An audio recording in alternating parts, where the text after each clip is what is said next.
Good evening and welcome to Chicago Tonight. I'm Brandis Friedman. And I'm Paris Schutz. On the show tonight, I made a commitment. That would provide student debt relief. And I'm honoring that commitment today.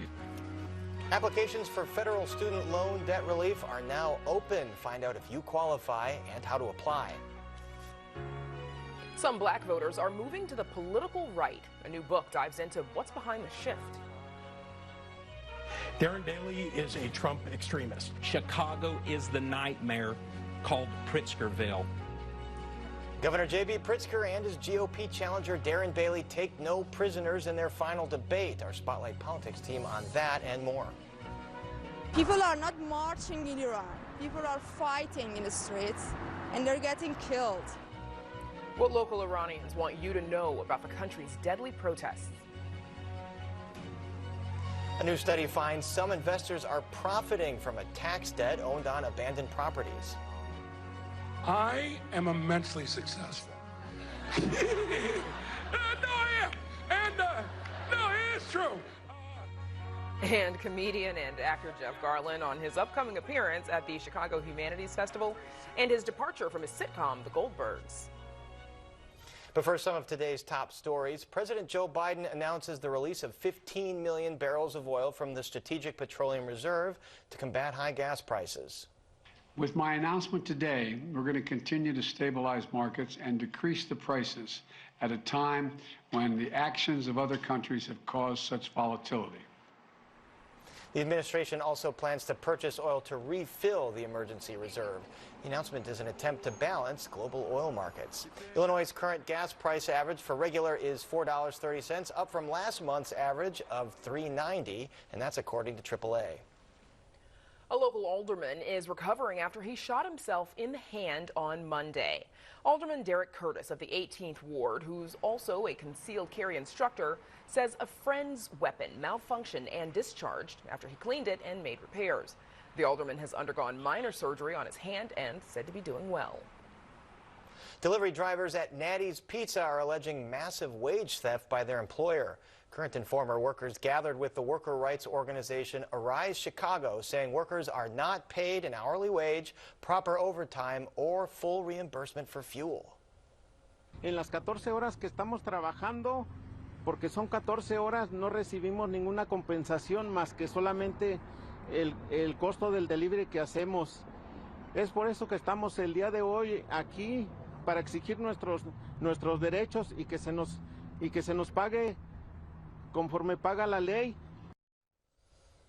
And we reached out to Natty's Pizza for comment and did not receive a response. Coming up in the program, outcry for protesters in Iran, what local activists are doing to help the effort. But first, applications for student loan forgiveness are now open. We dive into how borrowers can apply. That's right after this. Chicago Tonight is made possible in part by Alexandra and John Nichols, the Jim and Kay Mabey family, the Polk Brothers Foundation, and the support of these donors.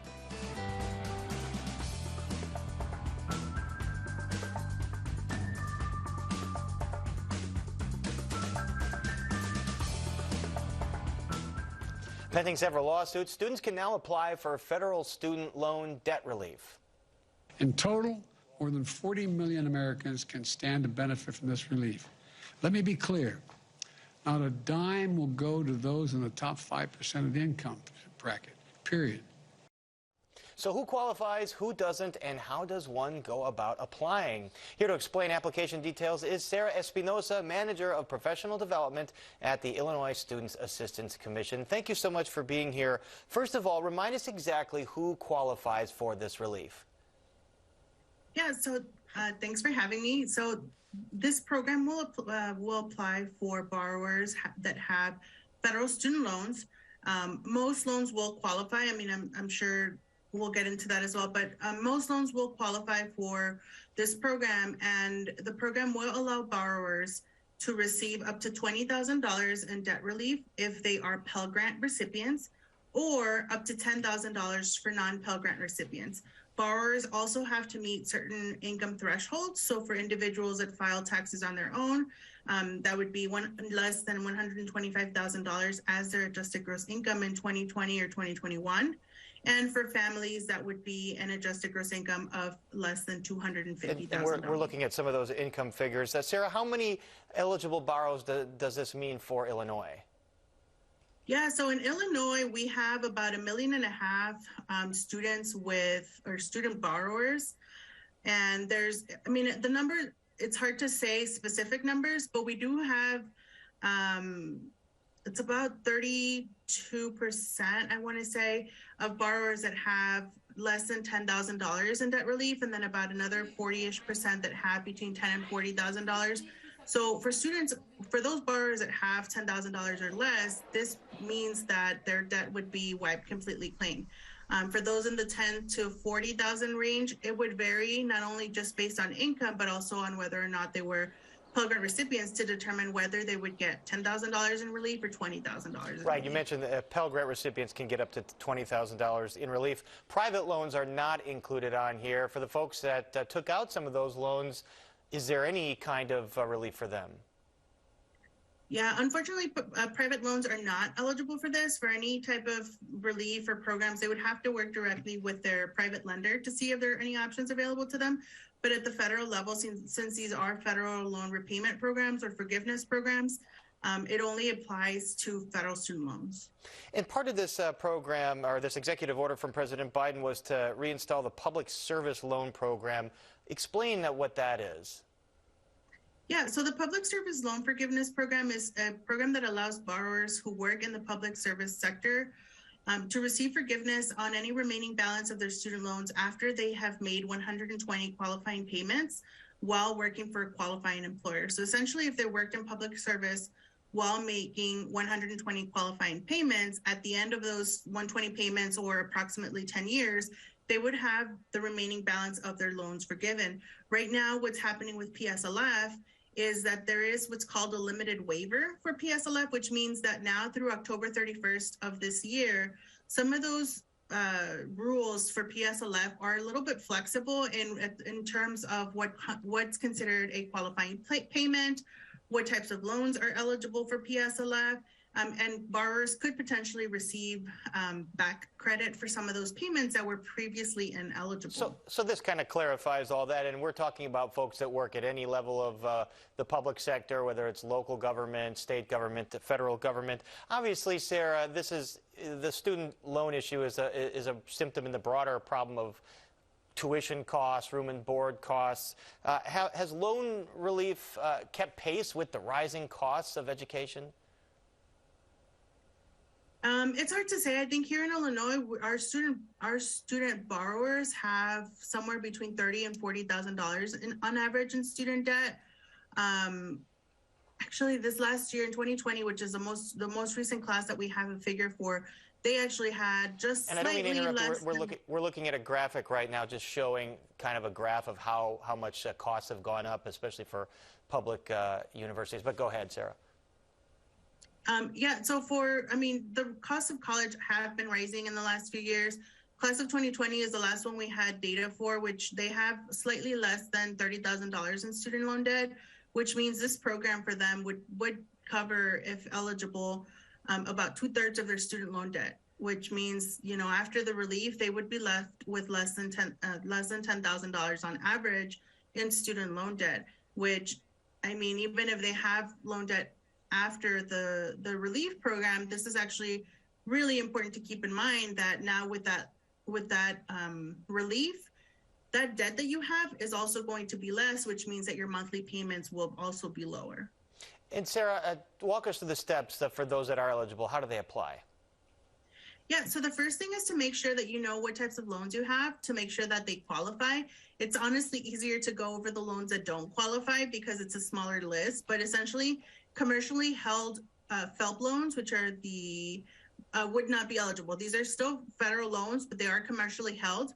Private loans are not eligible either, and that's again through any private lender. This includes any federal loan that has not been consolidated or that has been consolidated into a private consolidation loan, which we've had some people reach out, they did have federal loans, but now they've consolidated them into a private loan. Those are no longer eligible. and then loans disbursed on or after July 1 of 2022. So any other loan outside of that would qualify. Once you know the type of loan, you'll want to visit studentaid.gov to learn more about the debt relief program, as well as complete the application. The application is pretty simple. It takes less than 5 minutes to complete. It requires your basic demographic info. So you'll need to provide your first name, last name, and then you'll also need to report your social security number, date of birth, and then contact information in the form of phone number and email. If any additional details are required, the Department of Ed will reach out to you. But as of now, that's all that is included in that application. All right, sound advice there. And Sarah, we're almost out of time, but I have to ask you, we know there's an emergency request before the Supreme Court right now to halt the relief program right now as these lawsuits against it make their way through the courts. What is the case against debt relief?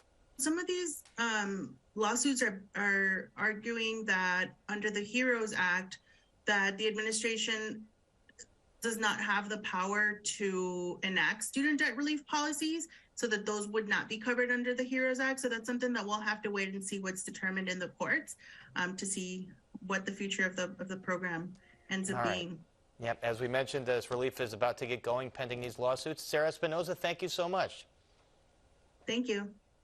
And now to Brandis for a look at a growing trend among black voters. Brandis.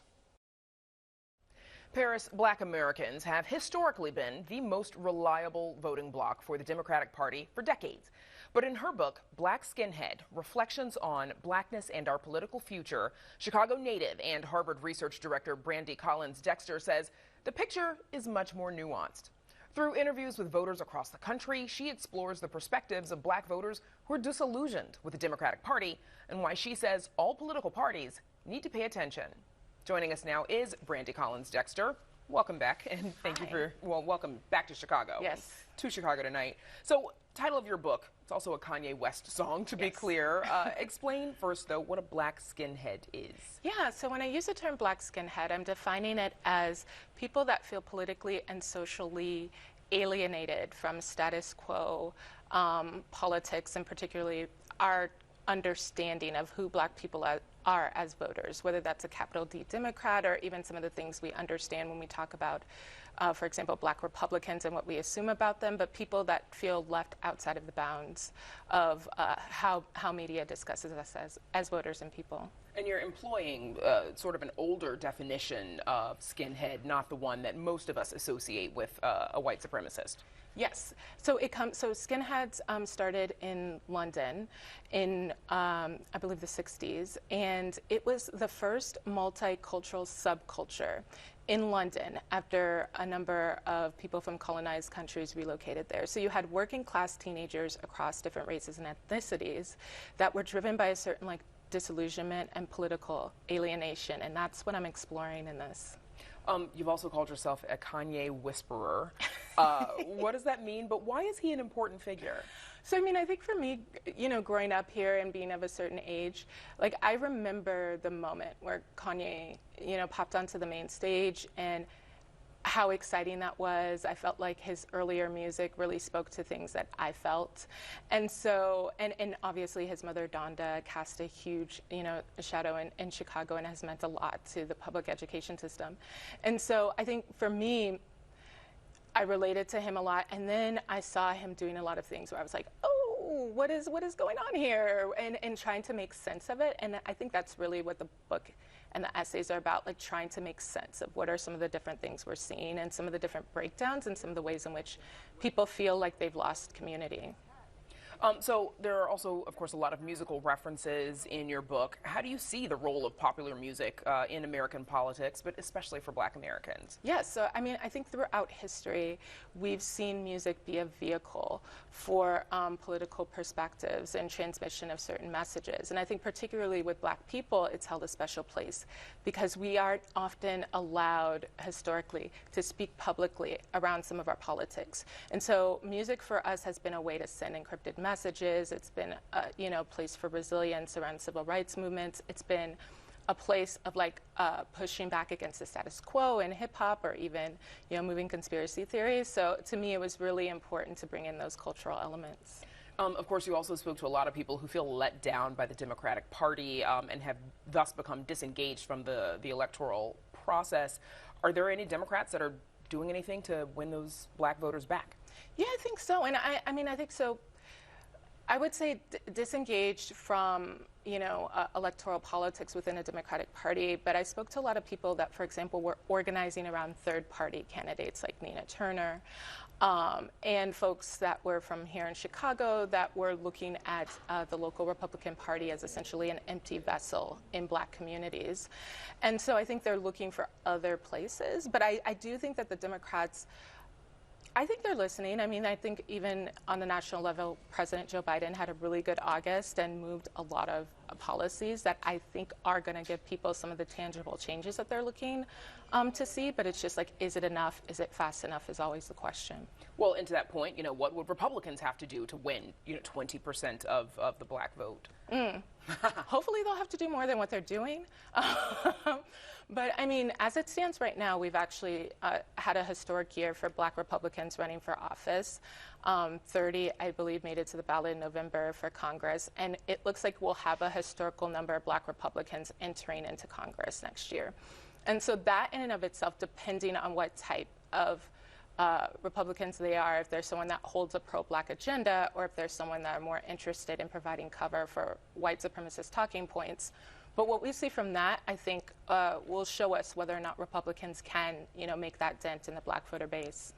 You mentioned the loss over time of black-owned spaces, especially small businesses and media, as being detrimental to black life.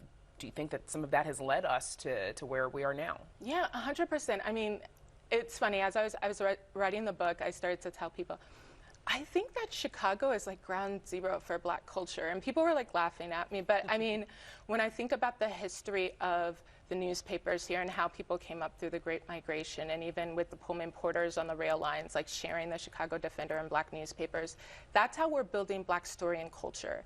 In businesses that were supporting civil rights movements, those were the spaces where we built a black consensus. That is how we even got to the voter base that we are within the Democratic Party. So as we lose those spaces of privacy, it begins to wonder, how can we actually talk about and negotiate a black agenda for economic power at scale?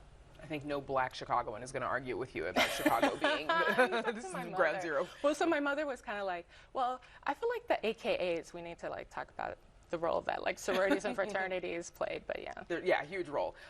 Social media, how has that changed the conversations black people have with each other?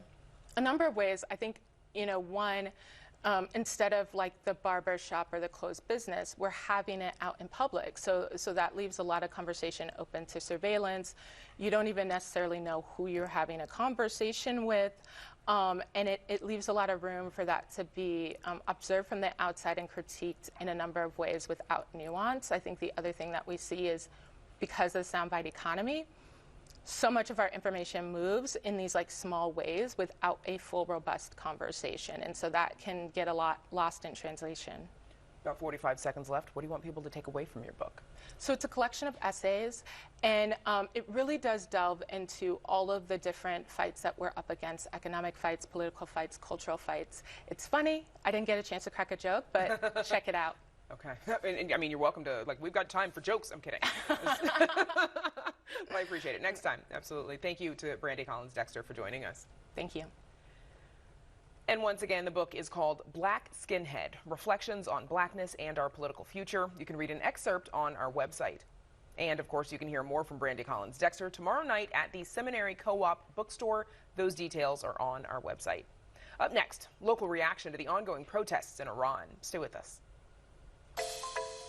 How do we find resources we had no idea about? The community seems to want us to be in this space. There's plenty of potential to do that stuff and keep it within the neighborhood and keep it ours.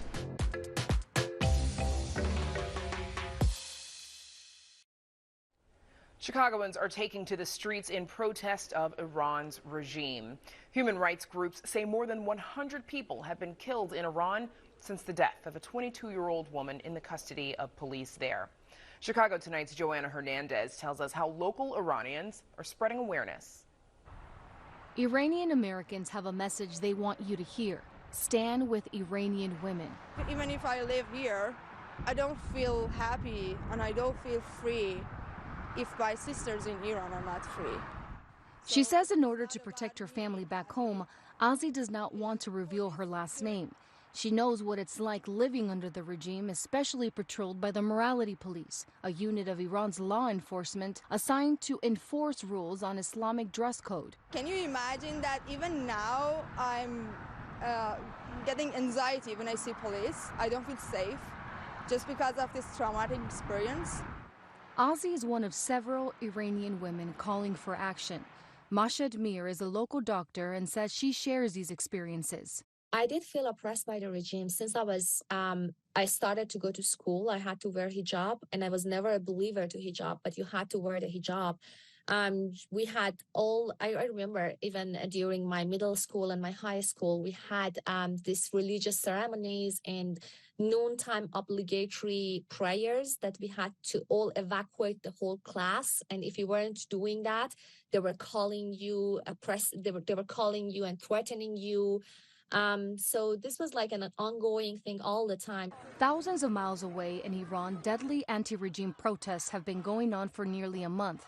An uprising demanding the end of the Islamic Republic following the death of 22-year-old Mahsa Amini, who died in custody of the country's morality police, allegedly for wearing her headscarf too loosely. People are fighting in the streets and they're getting killed. But these are these great women which are supported by the brave men of Iran, and they're all chanting women life, freedom. In Chicago, hundreds of people have taken to the streets in solidarity. Installations like this one have been put together by an anonymous group. When you see the sign, when you see Iranian people marching, when you see your Iranian friends, talk to them, or at least do a little search. Mateo Mohamed Farzaneh is an associate professor of history at Northeastern Illinois University. He specializes in the history of women and gender in Iran. Despite all the things that they're going through, they've kind of kept the hope going that through education they can achieve what they want. But unfortunately, the institution or the regime that they're dealing with doesn't think like that. Farzaneh says dismantling Iran's government structure is complicated. There is an amendment to the Constitution. Unless the supreme leader passes away and a new group of people within the establishment rise to the occasion and think differently, this system has proven to come out really hard if it sees its interests being threatened by anyone. Despite the mass arrest, internet blackouts, and dozens of protesters reportedly killed, Iranians are still willing to sacrifice their lives. Very big reform is necessary. I think the whole thing is supposed to completely change, and government is supposed to either understand what people are requesting and be obedient with what they want, or if the government is not able to understand such a thing, then the concept of revolution is going to happen. Determined to amplify Iranian voices, Ozzy believes there's strength in numbers, not only in Iran, but across the nation. Now the wind is blowing my hair. I can wear whatever I want. I can talk about whatever I think freely here. I can't ignore this, that my friends, my sister in Iran don't have this right. For Chicago Tonight, I'm Joanna Hernandez. Activists say they're hoping local officials do more to stand with protesters in Iran. And now, Paris, we toss it back to you. Thanks, Brandis. And still to come on Chicago Tonight, a new study finds some investors are profiting from a tax debt owned on abandoned properties. Governor J.B. Pritzker and his GOP challenger Darren Bailey clash in their final debate before the November election. Our Spotlight Politics team breaks down the action.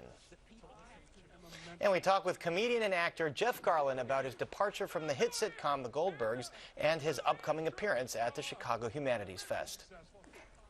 But first, some more of today's top stories. Chicago police are warning about an online marketplace scam asking buyers who want to purchase a motorbike or ATV to go to Englewood, where they're then robbed at gunpoint. There have been 19 such robberies between July and October, according to a community alert put out by police. In each incident, potential buyers are looking to buy a vehicle over Facebook Marketplace or the OfferUp Marketplace website. Then they meet the seller, but instead they're met with someone armed with a handgun upon arrival. Many of these incidents have occurred in the 6700 block of South Elizabeth Street. Free legal assistance for homeowners will soon be available through the Cook County Clerk's Office. Starting tomorrow, residents can turn to a help desk for legal help concerning their home, chain of title, or other land records. The help desk will operate the third Thursday of each month. Maybe the Chicago Bulls can bring some much-needed hope to local sports fans because the Bears aren't bringing much of that. The team's season tips off tonight against the Miami Heat, and guard Zach LaVine is going to be missing in action because of a left knee injury. It's unclear if he'll be back for Friday's game against the Washington Wizards. And now, Brandis, we toss it back to you. Paris, thank you. A new study from the Cook County Treasurer's Office details how private investors are exploiting an arcane Illinois law to profit from property tax debt that's owed on thousands of vacant or abandoned properties. And it comes at a cost to communities with mostly Black and Latino residents.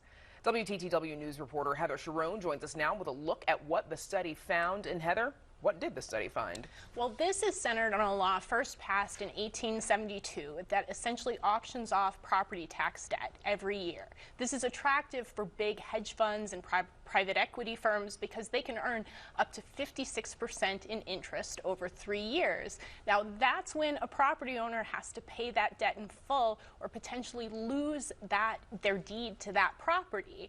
Now, if they don't pay that debt, that means the hedge fund now owns that property. A lot of times they don't want to own that property, so they use the loophole that's really at the center of this study by the Cook County Treasurer's Office to get out of that. Okay, so this is the latest in a series of efforts by the Cook County Treasurer's Office examining how officials handle distressed properties and those with unpaid property tax debt. What are these studies designed to do? Well, these properties, once these hedge funds have sort of washed their hands of them using what's called sort of an error process, these properties end up in limbo. Nobody's paying these taxes. They fall into disrepair, and it is in fueling this cycle of disinvestment that is really the legacy of segregation in Chicago and across the country. Does this study make any recommendations? Yes. Cook County Treasurer Maria Pappas says the state legislature should change the law that makes this possible because a lot of time the errors that they're citing to get out of these purchases are clerical in nature. A misspelled street name or the property description says a house is made of brick instead of stucco. So she wants serious errors only to cancel sales, and she says that Cook County agencies like her own office should do a better job making sure those errors don't happen in the first place. All right, Heather Sharon, thank you so much. Thanks, Brandis. And of course, you can read Heather's full story on our website. It's all at WTTW.com/news. Now to Paris and a conversation with a Chicago native on his upcoming projects. Paris. Thanks, Brandis. Comedian and actor Jeff Garlin is back home in Chicago. He'll be appearing at the Chicago Humanities Festival this weekend for an event titled Jeff Garlin, Our Man in Chicago. Talk comes as Garlin has come out about mental health issues he struggled with, and a year after a very public split with the hit sitcom The Goldbergs, which he was the star of. And joining us now is Jeff Garlin. Jeff, welcome back home. Great to have you in studio. Last time I talked to you, you were on a cell phone on Zoom, so it's really great to have you in person. It is great to be in person. Thank you. Well, thanks for being here. I got to start with the news because you very recently came out on social media and said that you had struggled with suicidal thoughts last year. You checked yourself into a treatment facility. Can you just give us an insight into what you were going through? Yeah, it wasn't even, it was I was going to commit suicide on a specific day where I reached out for help. I called Susie Essman, who plays my wife on Curb. She's one of my dearest friends and a rock for me. And then she called my wife of yore, that's what I like to call her, and research that day. And I had another friend who was keeping an eye on me, although at that point I had given up, like I gave in to them. And they found two places, one in Beverly Hills, one in Cincinnati. Now, it's the middle of the winter, but there's no way I'm going to Beverly Hills. I don't take it seriously, let alone other people. So I went to Cincinnati in the middle of the winter, spent a month at the Lindor Center, and yeah, through, I was at one point after I left there, at one point for a long period of time, I had therapy 7 hours a week, dialectic behavior therapy, psychotherapy, addiction therapy, like all sorts of therapy, and I'm functioning. at a high level. I'm very content, and yeah, it changes. So if you reach out for help, and then if you get help, take it seriously, which I did. And I never thought I'd smile again after that.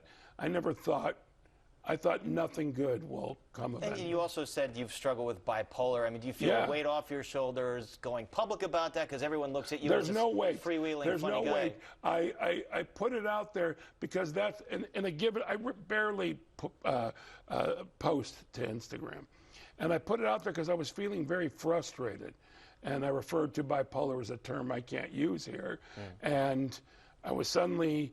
It was on the news, and I just put it out, you know, not to be a hero, but with the letters that I got, I really inspired some people, and I was thanked. There was no negative anything.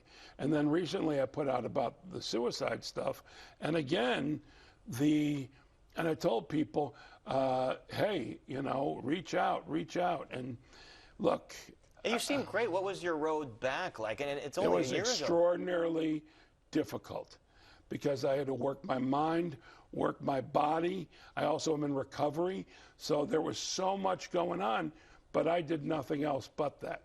I devoted everything to getting better. I'm better. You know, between medication and the therapy, I'm now doing 3 hours a week, and I actually am like, wow, I'm only doing 3 hours. So that's my attitude, only doing 3 hours. And I forgot where I was. Well, so therapy is a good thing, too. There's no... Great thing. And I do both therapy and psychotherapy. So let me ask you, and it's about a year ago or more that the split with the Goldbergs happened. I mean, there were allegations that you were making crude humor. You've addressed all that, and that you were verbally abusive to some people. How do you reflect on all that right now? Well, I reflect on it as it is what it is. There's a political correctness that goes on, and I do sing songs, you know, that are inappropriate, stuff I could even sing here, you know, but certain people found them offensive. What am I going to do? But I've been wanting to quit that show for like 3 years because of that. It didn't just suddenly happen. Every year it was pointed out to me, you can't do this. And I'm like, what? Is this a result of like changing standards or cultural standards, or, I mean, did you have to do some self-reflection and say, all right, maybe some people don't like this? I put it all on me. I don't put it on the Goldbergs or Sony. Nope. It is my situation to deal with. I wish them the best. I'm happy not to be there anymore, but I wish them the best, and I have no ill feelings. That's doing the work that I'm doing. You have to get rid of your resentment and anger. So I take full responsibility. And you've obviously it helps when you have another hit show that you're about to film. Yeah, but that one's been my priority my whole, you know, for over 20 years. So yeah, we're about to start filming a week from now. And some may say it's the more culturally relevant show. Well, it's a very culturally relevant because we deal with everything. Right. We're irreverent with purpose and thoughtfulness as opposed to irreverent just to shock. And I know you're starting to film. Do you already have the outline for this season? I've read the whole season. So are you excited about it? I'm very excited. I know you can't give it away. But... Yeah, I'm very excited about it. It's delightful. How much? And by the way, previously, I had to film the Goldbergs and Curb at the same time, which was extraordinarily difficult. Now I get just to focus on Curb, and I feel like a huge weight's been lifted. It's hard. And how much of the dialogue, you've probably talked about this a million times, you go in there and you're just riffing versus what's scripted or what's planned? Yeah, it's improvised. All of it? Well, let's say I know you have an outline. Hold on. Let's say there's an outline. Each scene is like a paragraph long, and I'm showing the size of the paragraph. And we improvise, but sometimes in there's a Jeff says. Not very often at all. Right. But I say it, whatever that is. But outside of that, it's improvised. And then every take, we do something different. And then when we got a groove, it's just sort of, we need that from this angle. Can you just repeat that, you know? But it's delightful. And now you're back home for this talk at the Chicago Humanities Fest. You grew up in Morton Grove. Yes. When you come back home, what are your favorite spots to hit up? My bed for a good nap. I love napping. You know, for me, Look, first off, obviously a Cubs game. I have season tickets to the Bears. I go to see the Bulls. So there's that. I've seen you at Chicago Music Exchange, too. Chicago You're a big music dude. By the way, I was already at Chicago Music Exchange. I go every time I'm here. I love guitars. I go to Lou Malnati's. I go to 11 City Diner. I go to Manny's on Roosevelt Road. I went to the Museum of Contemporary Art. Like, I try and take advantage of all of it. Well, and you have I all walk on Lakeshore Drive. I have a nice walk every time I'm here by the water. Delightful. And you have all these hobbies. You love photography. Photography is more than a hobby, though. It's like a passion. It's a passion, but it is actually, I've had 2 shows. My second one was at the Tamarkin Gallery here, and I had the Leica Gallery in Los Angeles. My next one's in Boston, then I'm going to do Europe, and then I'm going to publish a book. We interviewed you on your last show. It was kind of the candid shots of comedians and actors. Is that what you're working on now? By the way, I wanted to be, when I took up photography, a great street photographer. Like Vivian Maier. Well, I produced that movie, Finding Vivian Maier. John Maloof, what a wonderful guy. The guy who he discovered all of that. He's such a sweet man. What was the question? I don't remember, but what your current show is. Oh, my current. So it's the same one that was in Chicago. Right. So I'm doing that show, but there'll be a book on that. So I wanted to be a street photographer, a great street photographer. I stand on the corner taking pictures of people. I stink at that. I stink. What I'm good at is, in candid moments, taking pictures of other comedians, of other actors, directors. When I'm on a movie, I just take, my last movie, which is called Babylon. I think it comes out in December. Margot Robbie and Brad Pitt are in it. I got amazing shots, specifically one each, but I got numerous ones of both of them who are kind of photogenic. Did they know you were doing it? I asked permission before. I said, while we're working, can I shoot you? And both of them gave me the green light, which is, by the way, I've never had somebody say no.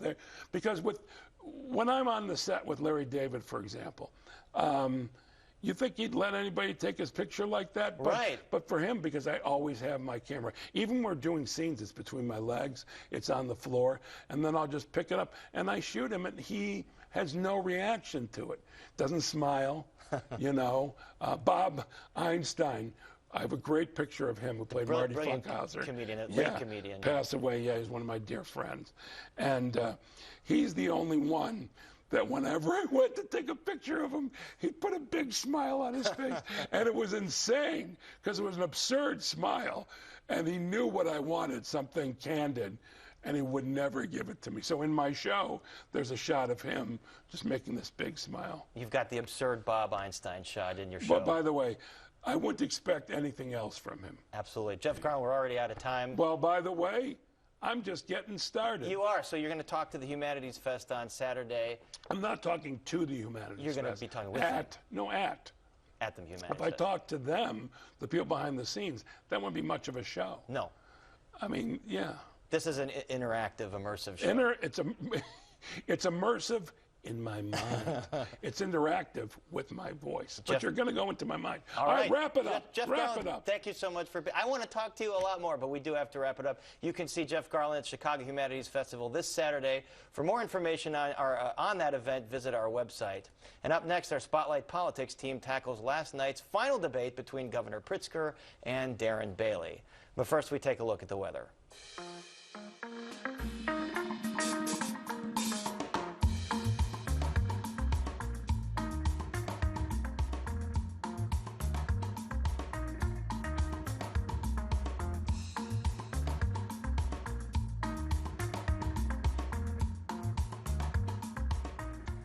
The final debate in this year's governor's race turns out to be short on substance, but high on name-calling. A Chicago police officer with connections to the racist extremist group The Proud Boys gets to keep his job. And former Illinois House Speaker Michael Madigan's legal problems grow. Here with all that and more is our Spotlight Politics team, Amanda Vinicky, Heather Sharon, and Paris Schutz. Welcome back, gang. So, of course, we had the final debate in the governor's race last night. It was a debate that was, again, high on name-calling and some mudslinging. Here's a little bit of it. Darren Bailey is a Trump extremist. He opposes abortion. He thinks it's okay to force a 13-year-old rape victim to give birth, wants to end the state's minimum wage and throw Chicagoans out of Illinois. Chicago is the nightmare called Pritzkerville, and it's still 2 weeks from Halloween.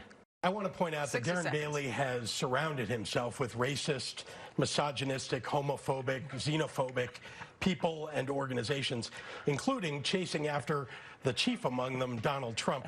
Friends, life is worse today than it's ever been in Illinois. Nothing has gotten better in the last 4 years. Oof. A lot of labels there. Paris, was there much in terms of a substantial debate? Well, first I have to hand it to the moderators, Taman, Bradley, and Micah Matera. I mean, the thing I took away was Micah Matera shushing Darren Bailey for interrupting, at one point going shh like that. That was kind of an interesting give and take. But no, they were both very evasive, especially Darren Bailey. Answered almost none of the questions directly. Bailey kept going to these buzzwords, going to the Safety Act, going to the culture war issues, real or perceived. Pritzker didn't really offer much in the way of specifics. I'll give you a couple examples. You know, a question about the private Christian school that Bailey founded downstate. He completely evaded an answer on that question. And that school, staff members carry weapons, and it has taught curriculum from the Bob Jones University, which is fairly controversial.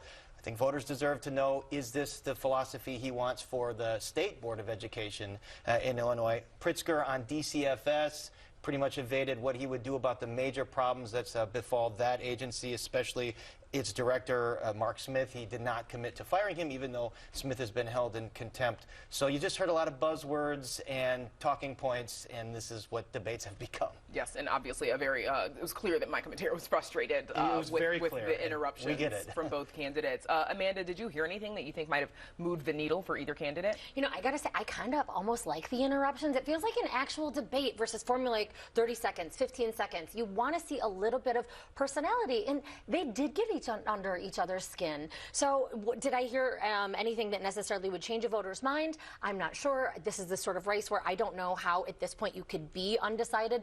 They are so different in their positions on near everything, at least anything they have a position on. As you sort of noted, Paris, the governor basically just said, I've done well 4 years, elect me to another term, without saying anything that he actually wants to accomplish were he to be elected in those next 4 years, and deflecting when asked again, do you intend to actually serve that? What does intend mean, or might you run for president? And then Bailey really deflecting, I'll add on to it. He seemed to try to step away from his association with former President Donald Trump, despite, of course, working hard for his endorsement in the primary.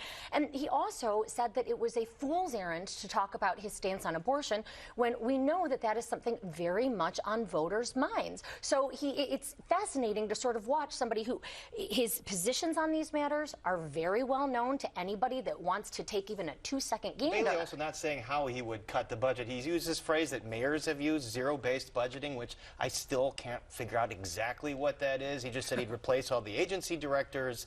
It's not a plan. We don't hear plans here. Well, exactly. Bailey has also been in the General Assembly for many years at this point. So you would think that if there was $10 to $15 billion, which was the number that he threw out, he would have already proposed plans to do that. You know, but this vague sort of hand-waving about cutting, I think, belies the fact that most of Illinois' discretionary budget goes towards education, which goes towards social services, and those programs are really needed in this state. He didn't say what he would cut. Weirdly, his talked about cutting education, which is generally not a winning message. And he kind of evaded. He was asked about that last night, and he was pretty confusing and evasive on that, too. I guess he meant cutting the bureaucracy.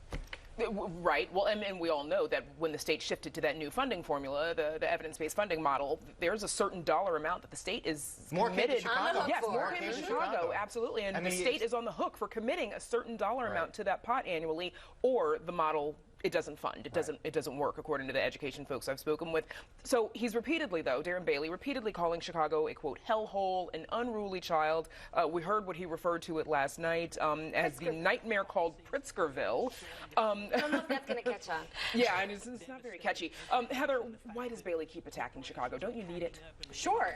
The most votes are in Cook County and the collar counties. It is just a math problem that I think does not make a whole lot of sense. But this is clearly Darren Bailey signaling to the rest of the state that he is anti-Chicago, and that, you know, it can be perceived as a dog whistle. He is somebody who had, you know, campaigned and supported a move to secede Illinois from Chicago. So this is something that he has really campaigned on, and this is a way of doing it in a quick, pithy way. But I also think he's trying to speak to Chicagoans that are scared of crime, that are upset, that don't like Mayor Lightfoot, that are upset with State's Attorney Kim Foxx. So it's both. He's trying to really speak to them because Chicagoans don't know him. He is fully a legislator who's been embraced, made a name downstate until, of course, he became the major party nominee for governor. Right. But still, I think that it is twofold. He really is trying to reach a segment of Chicago that he says has been ignored. There are those Chicagoans that say, I hate it here, it's a hellhole. The thing is, if history is any guide, they number in about the teens in terms of percentage of voters in Chicago. I mean, that's about what GOP governor candidate Rauner got several years ago, or Trump got in Chicago. So it's not high a number. So, and there are people in the suburbs that might agree with him, and people downstate. But there's a poll that shows that he's neck and neck with Pritzker downstate. That's not a good sign for Bailey. Bailey's got to run this table downstate, basically, if he has any chance. You know, in terms of this Chicago, calling it a hellhole, Pritzkerville, whatever Bailey wants to call it, it sort of reminds me, like my brother. I've got a younger sibling. Sometimes he's annoying. I can call him a brat. Yeah. Nobody else can. And so that's where I'm not sure it resonates when you hate on Chicago and you're not a Chicagoan. People get pretty, they'll stand up for their city. Protective of their city, absolutely. Paris, he's also repeatedly focused on the issue of crime, attacking the Safety Act that would end cash bail, saying it'll let violent criminals out of jail, and we all know that that has been, you know, making the rounds on social media as a not fact. Is this a winning issue for Bailey? What else has he got here? They certainly have leaned into it as if it's the #1 issue, although there was a WGN poll a couple of weeks ago that said it did not poll that high as an issue, but all these ads about the Safety Act and about crime. I will say Pritzker was put into a little bit of a bind on this because he has acknowledged it needs to be revised. There is a plan put forth by State Senator Bennett from Champaign that would just clarify the language and say, no, there aren't crimes that are excluded here from folks having to be held in jail. And so we're just going to clarify the language there. But there are people on Pritzker's left that say, wait, we're wary of that. That might mean that you're just going to have carte blanche as a judge to hold anybody in jail without bail. So there's going to have to be a negotiation on that between the left flank and perhaps the center left flank on what this language should look like. Heather, Governor Pritzker did indicate that he was open to amending the Safety Act that would end cash bail in the state. Any idea what he might be open to? He has repeatedly declined to say what needs to change. And I think Paris mentioned sort of one of the areas that there seems to be at least some emerging consensus that needs to be clarified. But whatever the governor would say in this context would make an enemy, right? He would either really sort of frustrate more center Democrats, or he would really anger progressive Democrats who really championed this legislation as a way to really correct the systemic problems with the criminal justice system. So there's no winning there for him, which is why he's not playing the game.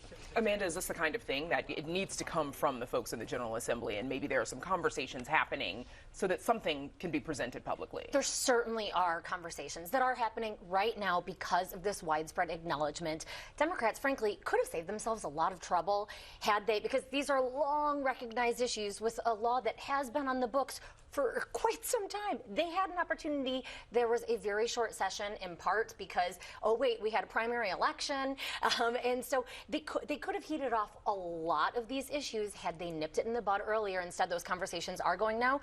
Is it something that has to come from the legislature? Yes, technically, that's how a bill becomes a law.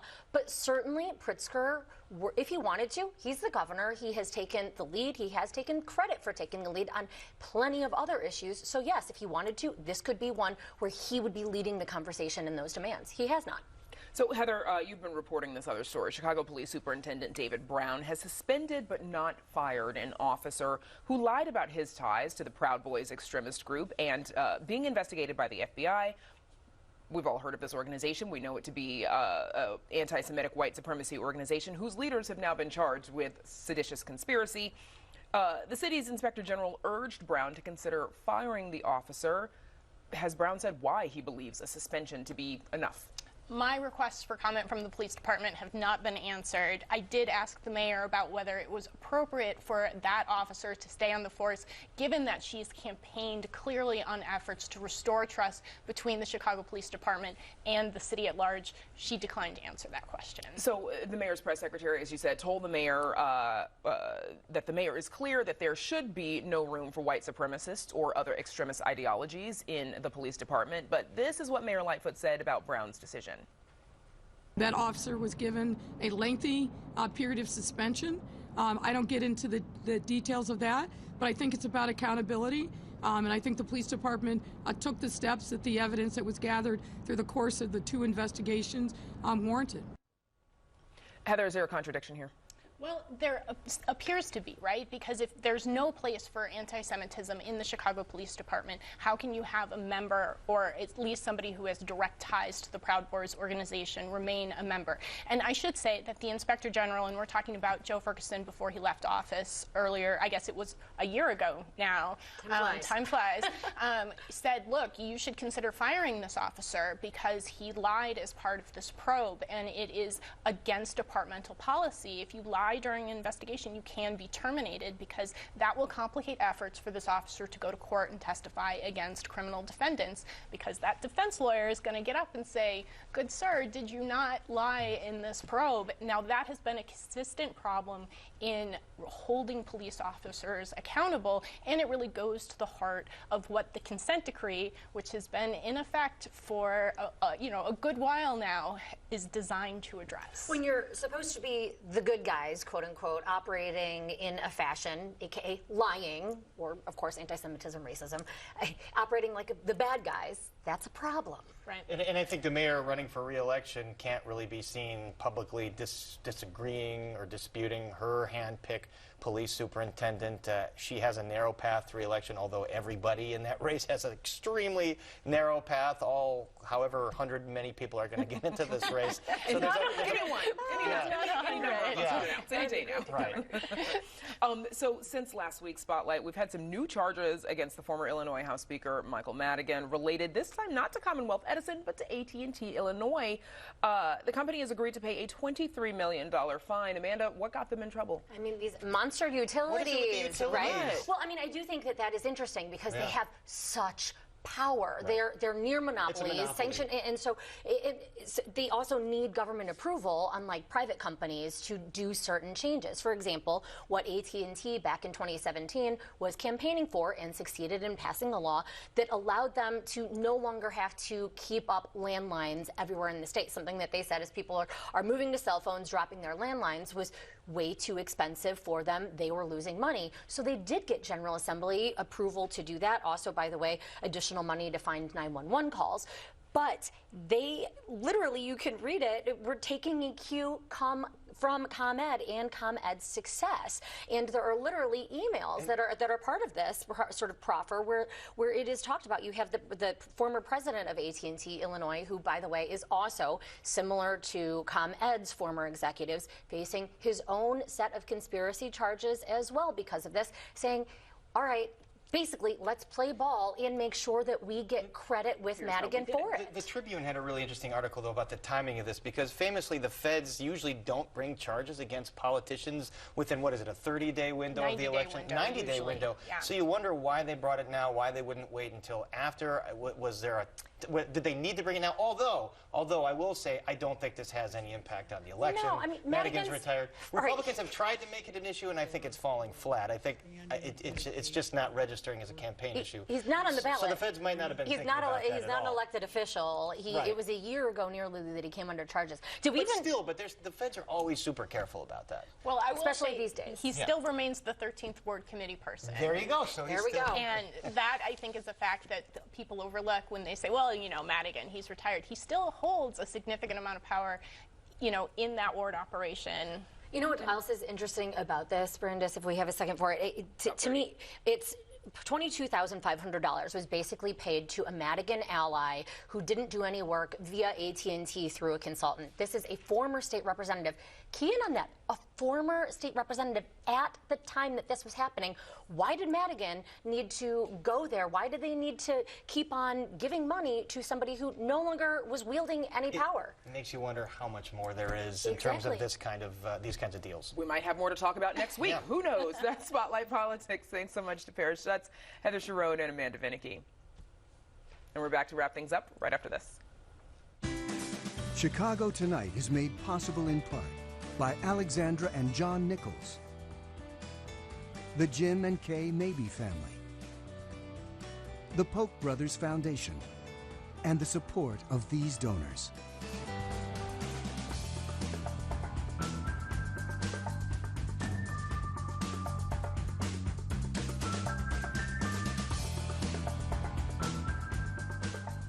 And that's our show for this Wednesday night. Don't forget to stay connected with us by signing up for our daily briefing.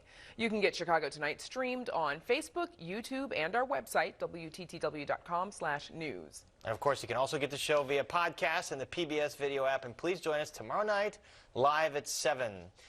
The city's looking to reinvent the Chicago financial district in the face of high vacancy rates. We'll have a live report on LaSalle as part of our In Your Neighborhood series. And we head to the West Loop for photos of some of Chicago's most communal moments featured in a new exhibit. Now, for all of us here at Chicago Tonight, I'm Brandis Friedman. And I'm Paris Schutz. Thank you all so much for watching. Stay healthy and safe, and we'll see you tomorrow.